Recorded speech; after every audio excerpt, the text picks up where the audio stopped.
오늘 강연이 여러분들에게 인생에 있어서 가장 중요한 한 획을 긋는 강연이 될 수 있다고 저는 생각합니다. 왜냐하면 누구에게나 가장 중요한 것이 요즘에는 취업입니다.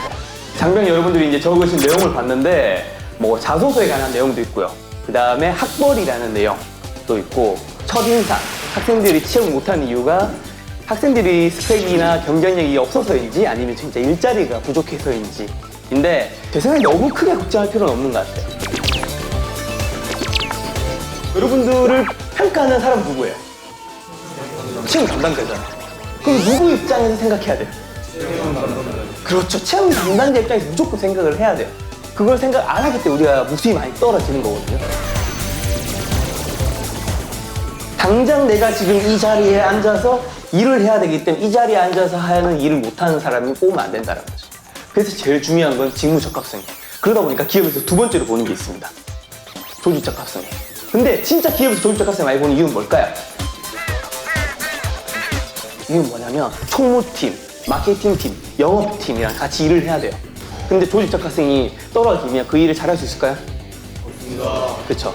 이 두 가지가 여러분 이력서, 자소서, 면접에서 90% 정도 제일 중요하다고 생각하시면 돼요. 여러분들이 돈을 많이 벌기 위해서, 여러분들이 복지를 위해서, 여러분들이 명함을 위해서, 여러분들이 누릴 삶의 혜택을 위해서 입사를 하는 거잖아요. 취업이라는 거는 여러분들이 그 이해와 기업의 이해관계가 만난 하나의 결과물에 불과하다고 생각하시면 돼요.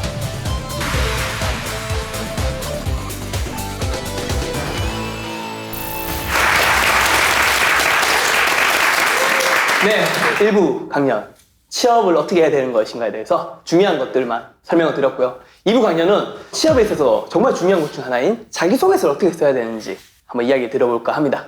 지금 여러분들이 자소서를 굉장히 많이 제출해 주셨는데 실제 인사 담당자가 보는 것처럼 제가 비슷하게 행동을 할게요. 절대 제가 여러분 자소서 이렇게 보는 게 아니니까 너무 기분 나빠하지는 않으셨으면 좋겠습니다. 안녕하세요. 저는 땡땡사단 땡땡은대 복무 중인 일병 오땡땡입니다. 저는 부모님과 누나와 함께 지내왔습니다. 네, 저는 95년 8월 19일 서울에서 태어나 24년 동안 고양시 덕양구에서 안녕하십니까. 저는 이남준 장남으로 저희 집 부모님과 남동생이 함께 부산에서 살고 있습니다. 안녕하십니까. 저는 부산에서 태어나서 3남매 중 막내로 태어났습니다. 저희 부모님께서 어릴 때부터 자, 무슨 의미인지 이해하시죠? 인사 담당자가 나중에 이렇게 대할 겁니다. 자, 여러분 아까 제가 첫 문장들을 다 읽어드렸잖아요. 한 두세 줄, 짧긴 한 문장. 거기서 뭔가 느껴진 게 하나라도 있었나요? 여러분조차 하나도 못 느낀 자소서예요. 거기는 아무 의미가 없는 겁니다. 그쵸? 사실 여러분 자소서는 이게 전부입니다. 내가 이 직무를 잘할 수 있는 역량을 이야기하고 실제로 잘한 경험이 있는 과거의 사례를 구체적으로 적어주고 그것들이 어떤 결과를 만들었는지 눈에 보이게 객관적인 수치를 넣는 거예요. 그리고 이 경험을 통해 배운 것을 바탕으로 이 직무를 잘할 수 있는 준비된 인재라는 것을 회사의 성격에 기여할 수 있는 인재라는 걸 보여주면 돼요. 굉장히 명료하죠? 하지만 아무것도 모르겠죠? 그렇죠? 그래서 제가 설명을 한번 쉽게 이어가 보도록 하겠습니다. 바로 이력서 제출 전 반드시 확인해야 되는 자기소개서 10개명입니다. 여러분들이 이것만 확인하시면 자기소개서 때문에 떨어지진 않습니다. 그럼 이렇게 얘기하면 여러분들이 그런 생각할 거예요. 뭔가 엄청난 비법이 있는 건가? 자, 또 그렇진 않습니다. 세상에 정말 중요한 정답이 있는 비법이란 건 저는 없다고 생각을 합니다. 다만 그걸 어떻게 표현하느냐가 다른 건데요. 자, 여기 굉장히 이상한 몸을 가진 남자가 한 명 있죠? 제 몸이에요, 제 몸. 배가 좀 많이 나왔죠? 굉장히 몸이 어쨌든 그냥 뭐 더러웠어요, 약간. 더러웠는데 제가 좋아하는 사람이 이상형이 막 몸이 좋은 사람을 좋아한다라는 거예요. 그래서 나는 그에 맞는 사람이 되게 노력을 해야 되겠다 생각을 했어요. 그걸 위해서 했던 것들은 딱 3가지였어요. 철저한 식단 조절, 꾸준한 운동, 운동에 대한 관심 지식을 가지자. 라고 하면 이제 대부분 물어보는 게 그럼 도대체 뭘 먹은 걸까? 이런 궁금함을 가지잖아요. 과연 연예인이라고 뭐가 다른지 한번 그 식단에 대해서 제가 한번 보여드릴게요. 시스타 소유, 그 다음에 강소라, 박신혜의 식단이에요. 그리고 우리 설현님의 식단입니다. 이분들이 여기 왔으면 여러분 난리 났겠죠, 그렇죠? 이 중에서 여러분 태어나서 처음 본 음식 있어요? 없죠. 여러분이 너무 비싸서 못 먹는 음식이 또 있나요? 그래서 저는 식단을 딱 10대 10을 정했어요. 뭐로 정했냐면 단백질은 닭가슴살과 계란, 탄수화물은 고구마, 바나나, 현미밥, 그리고 비타민은 방울토마토, 브로콜리, 파프리카, 양파, 그리고 마지막으로 지방은 견과류. 딱 10대 10분만 정확하게 200일 동안 이것만 먹었습니다. 그리고 100일간 총 운동량이 대략 이 정도 돼요. 그런 제가 100일 차에 몸이 이렇게 됐어요. 150일 차에 식스팩이 드디어 조금 생겼습니다, 여러분. 200일 차에. 굉장하죠? 헬스라고 태어나서 한 번도 해본 적이 없었습니다, 저는 원래. 200일 차에 딱 이 몸이 만들어졌어요. 지금 먹는 거 비교하면 안 돼요. 시간이 또 많이 지났기 때문에. 그래서 제가 이 이야기를 통해서 여러분들한테 하고 싶은 이야기는 특별한 방법을 찾지 말라는 거죠. 제가 했는 것들이 여러분 특별한 게 있습니까? 없습니다. 특별한 거 아무것도 없습니다. 다만 그걸 특별하게 하는 여러분들이 있을 뿐이라고 생각합니다. 첫 번째입니다. 자소 적으실 때 이런 거 생각하셔야 돼요. 다음 내용을 읽고 싶은 제목을 적으셨는지 생각하셔야 돼요. 실제 사례인데요. 한 학생이 저한테 가지고 왔어요. 그 내용을 읽어보니까 무슨 내용이었냐면 이 친구가 백화점 명품 매장에서 근무했는데 한 손님이 한 10번씩 찾아온 거야. 그러면서 9번 동안은 뭐 그 사람이 진상 고객인 줄 알았대. 맨날 안 사고 가니까. 그래가지고 아 이분 돈 없구나 하면서 뭐 차갑게 대하려고 생각하다가도 그래도 뭐 고객이니까 진심을 가지고 대해야 되겠다 라는 마음으로 열심히 했대요. 그때 마지막에 그 고객이 그 가방을 샀다라는 거예요. 이 친구가 적었던 문제가 뭐였냐면 3개월의 아르바이트, 고객을 배운다 라는 문장이었어요. 제가 그 문장을 보고 제가 경험한 것도 아니잖아요. 그래서 제가 바꾼 문장이 뭐였냐면 명품 매장에 명품 고객만 오진 않습니다. 자, 여러분들 어느 게 읽고 싶어요? B가 읽고 싶죠. 당연한 겁니다. 왜냐? B가 더 잘 적었으니까요. 그러니까 여러분 글 아래 내용을 읽게 만들려면 제일 첫 번째 적힌 문장 제목을 잘 적어야 한다는 거예요. 하지만 여러분이 저한테 보낸 자소서는 그런 문장이 단 하나도 없었습니다. 자, 여러분들도 읽고 싶은 제목을 적어야지 인사 담당자도 읽는다라는 거. 첫 번째 제목 꼭 기억하세요. 두 번째, 결과가 눈으로 보일 수치를 적었는 거예요. 자, 아까 제가 다이어트한 경험을 했었죠. 그걸 똑같이 표현해서 죽을 힘을 다해 다이어트를 했습니다 라고 표현할 수도 있을 거예요. 그쵸? 근데 그걸 저는 B, 6개월의 다이어트, 24kg의 감량. 자, 여러분 어느 게 더 와닿아요? B죠. 왜일까요? 수치. 왜냐하면 죽을 힘이라는 건 여러분요 누구나 쓸 수 있는 말이고요. 여러분도 지금 당장 쓸 수 있어요. 저 죽을 힘을 다해 지금 군생활 하고 있습니다. 저는 지금 군생활에서 가장 인생의 고난을 겪고 있습니다. 저는 이 역경을 지금 극복한 전사입니다. 누구나 적을 수 있는 그냥 합치는 문장에 불과한 거예요. 근데 6개월 동안의 24kg의 감량은 누구나 적을 수 있는 게 아니거든. 그리고 두 번째 이유. 저 수치가 눈으로 정확하게 보여요. 죽을 힘을 다했다라는 거는 기준이 없습니다. 그래서 여러분들은 이런 수치화를 하면 좋은 점은 수치화가 되면 그 인사 담당자 입장에서 약간 이미지화가 된다라는 거. 글로 이루어진 글들, 자소서가 이미지화가 되어서 훨씬 더 눈에 와닿는다는 거죠. 세 번째, 남들과 다른 소재를 적으셔야 됩니다. 여기서 이제 많은 장면들 공감하실 수도 있는데 제발 적지 마세요. 군대 경험, 학교 수업, 조발표 F를 받은 경험 무조건 빵점이에요. 너무 뻔한 스토리니까 좋은 점수를 줄 수 없죠. 제일 쓰지 말아야 할 소재가 군대, 수업 얘기인데 이게 절반 이상이더라고요. 보통 남자들한테 역경을 물어보잖아요. 인생에서 가장 힘들었던 경험 물어보잖아요. 군대 맞아요. 군대 맞아요. 사실입니다, 여러분. 그거 팩트예요. 수업도 마찬가지예요. 4학년쯤 되면 내 과목 중에서 한 130학점 정도 대부분 졸업 이수 학점이거든요. A뿔이 한 개도 없을까요? 있어. 진짜 공부 못한 애들도 A뿔이 몇 개 있어요.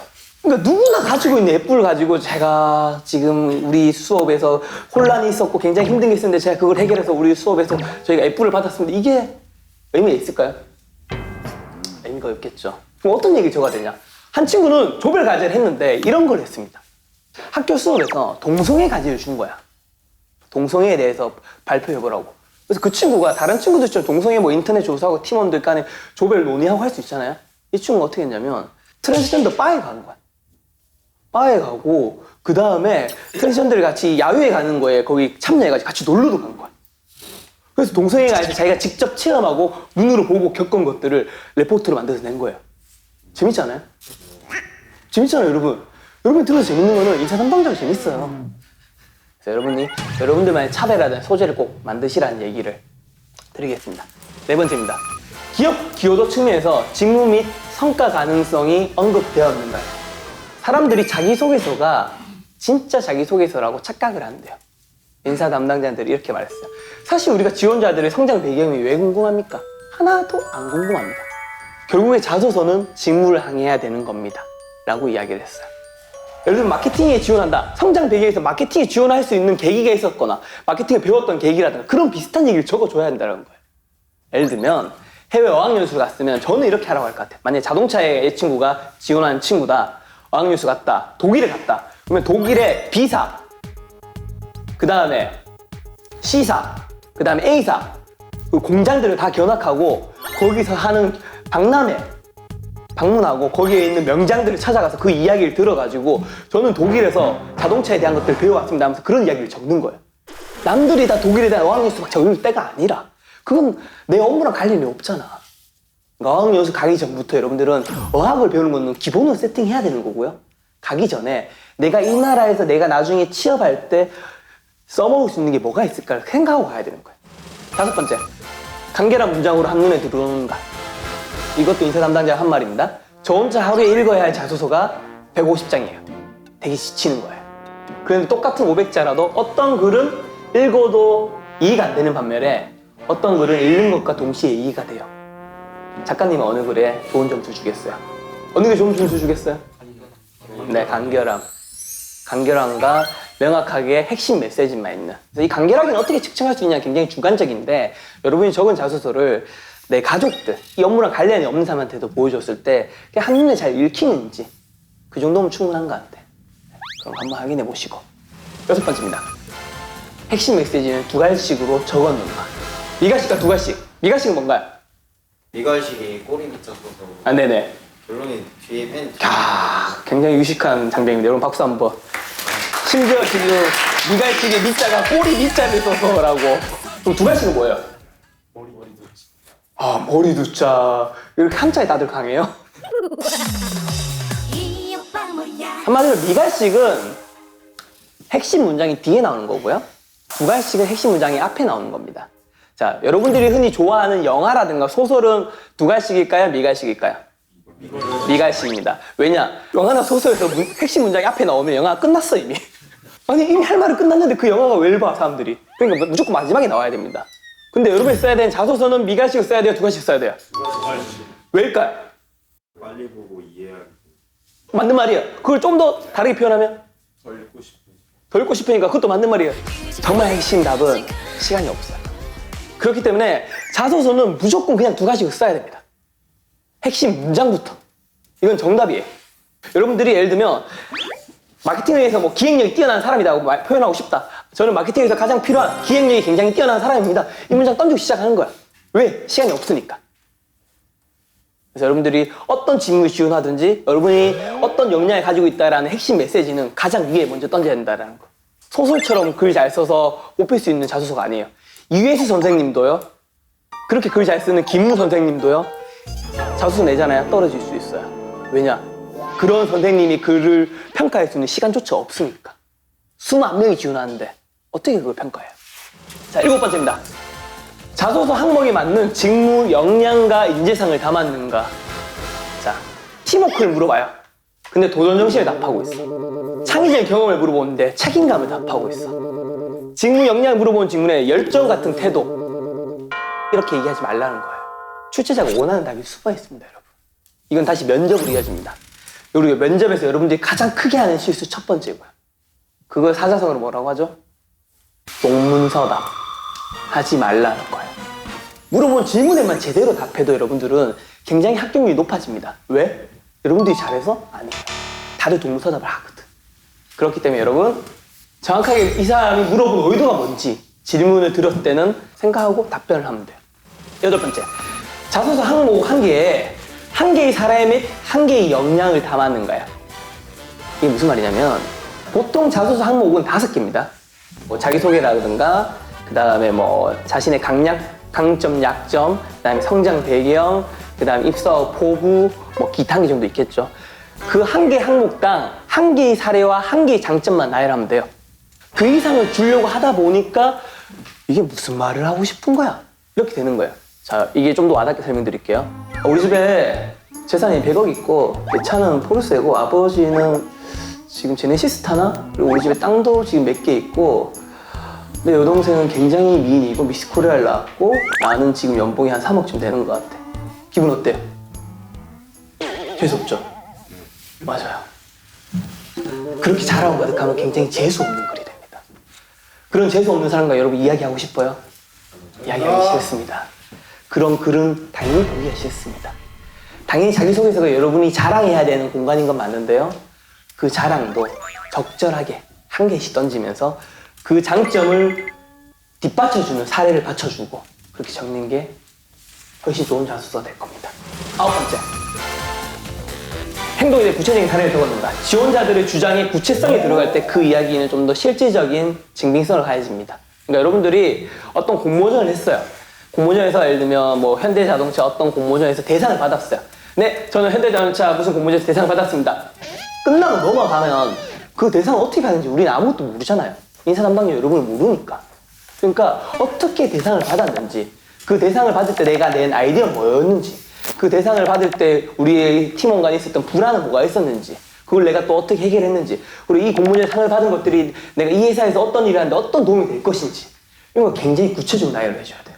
그러면 이 친구가 대상을 받았다라는 이야기가 굉장히 신빙성을 가지게 돼요. 믿음이 가지는 거잖아요. 무슨 말인지 알겠죠? 10번째, 자소서의 기본 골격을 갖추었는가요?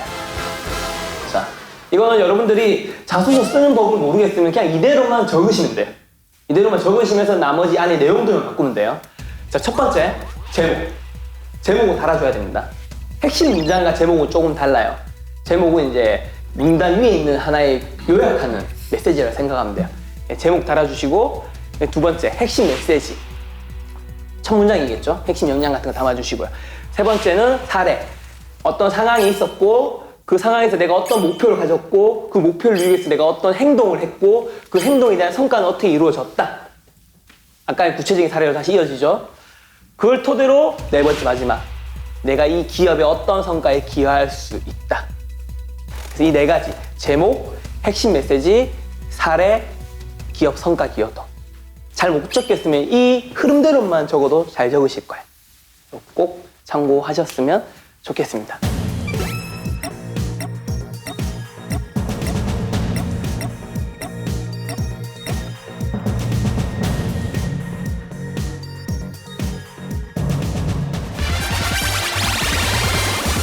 작가님이 말씀하신 뭐 취업 그리고 자소서 어떻게 쓰는지 다 좋았는데 그럼 앞서 중요하게 언급한 직무라는 걸 내가 어떻게 찾아야 되는 거냐? 우리나라에서 교육의 입시제도의 특성상 직무를 찾을 수 없는 거 아니냐라는 얘기를 많이 하거든요. 근데 직무를 사실 체험할 수 있는 방법은 여러분 굉장히 많습니다. 직접 체험과 간접 체험이 있어요. 만약 은행에 되고 싶다. 졸업생원을 만나보고 은행 지점장을 만나보고 금융 전문가를 만나보고 굉장히 도움이 되겠죠? 본인한테. 이 세 가지 다 사람을 통해서 뭔가 배우는 거겠죠? 이 세 가지를 다 어떻게 찾느냐? 자, 졸업생을 찾으려면 취업지원센터를 찾아가면 되고요. 그리고 은행 지점장을 찾으려면 은행 지점을 찾아가면 되고요. 금융 전문가를 찾으려면 금융 관련 행사나 박람회에 찾아가면 돼요. 그 중에서 어떤 노크는 무시당할 거고요. 어떤 노크는 외면당할 거예요. 근데 그 중에 어떤 노크는 그 노크를 받은 사람이 문을 열어줄 겁니다. 그럼 그 문 열어준 사람과 이야기를 나누면 돼요. 그 이야기들은 여러분들이 책만 보고 인터넷에서 본 것과는 다른 질 높은 정보를 진짜 훨씬 받아들일 수 있다는 거죠. 그래서 제가 하고 싶은 마지막 말 중에 하나는 하고자 하는 자는요 방법을 찾고요 하기 싫어하는 자는 핑계를 찾기 마련입니다. 여러분이 직무를 찾기 위해서 정말 노력을 했던 건지 아니면 직무가 찾기 싫었던 건지 그건 한번 생각해 보셔야 될 것 같아요. 자, 이런 질문 드릴게요. 제가 굉장히 재밌는 질문을 친구와 함께 한 적이 있습니다. 너 지금 그 회사 얼마 주면 나올래? 5천만 원. 아니 안 나와. 이제 결국 나이 30살이에요. 나와서 다른 회사 갈 수도 있어요. 1억 처음 다 했을 수도 있잖아. 그렇잖아요. 그래? 1억. 아니 안 나가. 2억 5천. 3억 나갈게. 흔히 말하는 여러분이 좋은 회사라고 말하는 대기업이라는 가치는 3억의 가치가 있었던 거예요. 근데 여기서 굉장히 중요한 인사이트는 뭐냐면 이 3억이란 가치를 가진 회사에 취업하는 거에 우리는 3억만큼의 노력을 투자했냐 이거예요. 저도 그 정도 노력은 사실 못했다고 생각하거든요. 근데 나중에 그 친구 답변을 듣고 나니까 좀 놀랐어요. 첫 취업이라는 게 정말 그렇게 중요한 거였구나. 진짜 어쩌면 2, 3억을 줘도 회사를 안 넣을 만큼 중요한 거였구나. 자, 흔히 말하는 우리 아까 다시 좋은 직장을 했던 그냥 대표적으로 아는 것만 3가지. 삼성전자 취업했어요. 현대자동차, SK텔레콤 취업했어. 1억 주면 나올 것 같아요? 안 나와. 그 말은 무슨 말이에요? 내가 그 회사에 들어가기 위한 노력도 1억만큼 해야 되는 거 아니에요? 돈을 투자하자는 게 아니라 노력을. 그래서 여러분들 잘 질문 던질게요. 제가 그 친구에게 3억이라는 숫자를 제시한 만큼 나는 지금 3억만큼의 시간과 노력을 들일 준비가 되어 있는가. 그리고 그 구상, 내가 사회에 나가서 뭘 할지 준비하는 것들은 지금 여러분이 부대에서 할 수 있는 최적의 시기라고 생각해요. 왜냐하면 내 인생이니까요. 여러분 인생을 포기할 수는 없잖아요. 내 인생이니까 내 인생에 가장 중요한 것 중에 하나가 취업이라고 생각합니다. 그래서 여러분의 인생이 빛날 수 있는 오늘 시간이었기를 바랍니다. 이상으로 강연 마치겠습니다. 고맙습니다.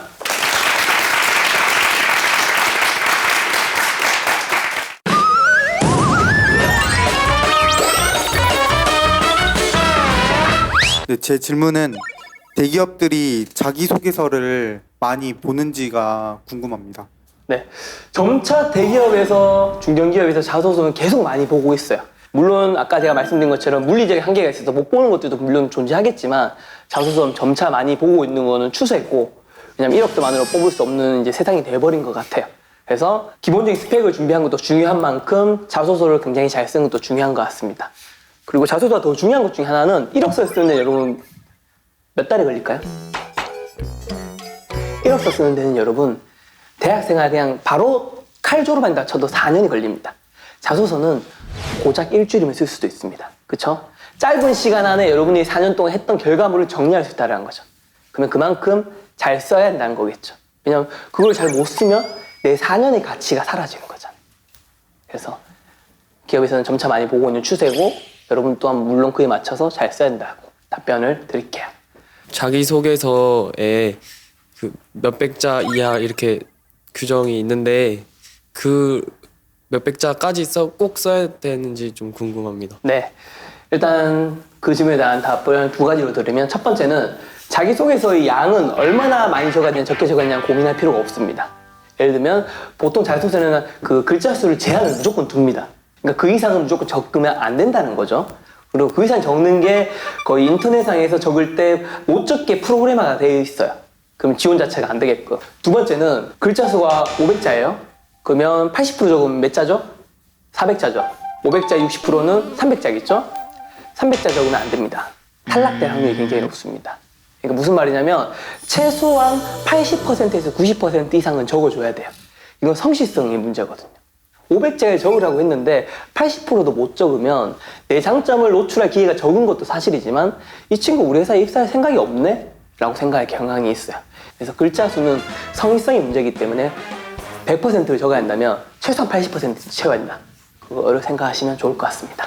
작가님은 20대로 돌아간다면 저희들의 인생의 선배로서 할 수 있는 일을 할지 하고 싶은 일을 할지 궁금합니다. 하고 싶은 일과 할 수 있는 일이잖아요. 저는 하고 싶은 일을 할 것 같아요. 20대로 그냥 돌아간다면. 왜냐하면 직장에 취업을 하게 되는 순간부터는 하고 싶은 일이 아니라 할 수 있는 일을 해야 되거든요. 여러분, 할 수 있는 일을 하면 살잖아요. 그럼 내 생각과 몸이 할 수 있는 일을 못 벗어납니다. 때로는 하고 싶은 일을 해야지 내 생각과 사고와 모든 것들의 반경이 넓어진단 말이죠. 전 대학 시절 생각했어요. 전 나중에 내가 무대 앞에서 강연하는 사람이 되고 싶다. 그리고 나중에 책을 쓰는 사람이 되고 싶다. 했을 때 제 주변에 있는 사람들은 야, 너가 지금 할 수 있는 일이나 해. 라고 얘기했어요. 그때 제가 하고 싶은 일을 안 해봤다면, 경험을 한 번도 안 해봤다면, 글을 쓰겠다는 생각을 안 했으면 저는 여러분과 오늘 이 자리에서 못 만났거든요. 물론 그 경우가 잘 됐기 때문에 이렇게 된 거일 수도 있겠지만 꼭 잘 안 됐다고 하더라도 실패해서 배우는 것들도 저는 굉장히 많다고 생각합니다. 그 다음에서 실패했더라도 그 실패의 경험은 그 다음에서는 다시 성공을 좀 만들어줄 수 있다 생각하기 때문에 여러분들 나이에는 하고 싶은 일을 해야 되지 않을까. 다만 나중에 취업을 해야 되니까 할 수 있는 일도 기본적으로 어느 정도는 해주는 게 어른이지 않을까. 왜냐하면 어른이란 건 나이만 먹었다 해서 어른이 아니라 20대의 나이, 20대 초중반의 나이에도 내가 언젠가 30대가 되는 거잖아요. 언젠가 내가 가장이 되는 거고 할 수 있는 일을 받아들이는 거를 준비해야 되는 나이라고도 생각해요. 그래서 그런 것들을 준비할 수 있는 취업의 스펙이라든가 이런 것들도 기본적인 것들은 쌓아야 되지 않을까라고 생각을 합니다. 네, 여러분들 오늘 취업 강연 괜찮으셨나요? 예! 오늘 제 얘기를 다 듣고 나면 취업의 무게가 굉장히 심해졌을 거예요. 와, 취업의 가치가 3억이야? 이렇게 자소서도 준비할 게 많고 이력서도 준비할 게 많고 면접도 준비할 게 많은데 내가 과연 할 수 있을까? 라는 고민 많이 하실 거잖아요. 그때마다 꼭 이 생각 하나만큼 가지셨으면 좋겠어요. 1승만 하면 된다. 1승만 하면 된다라고. 어차피 여러분들이 100개 기업에 합격한다고 해서 100개 기업에 다 갈 수 있는 거 아닙니다. 그쵸? 단 한 곳의 기업에만 합격하시면 돼요. 다만 떨어질 때 한 번씩 보완을 해야 되겠죠. 보완하다 보면 최소 20번째, 30번째 기업에는 1승을 할 수 있습니다. 그러니까 제가 앞서 말씀드린 부담감은 가지시면서 준비는 하되 내가 면접장에 들어가는 그 순간에는 어차피 나 1승만 하면 된다. 그러니까 너무 부담 가지지 말자. 그 마음가짐이 여러분들이 1승을 만들어주는데 큰 도움이 되리라 생각합니다. 여러분의 1승을 기원하며 오늘 강연 마치겠습니다. 고맙습니다.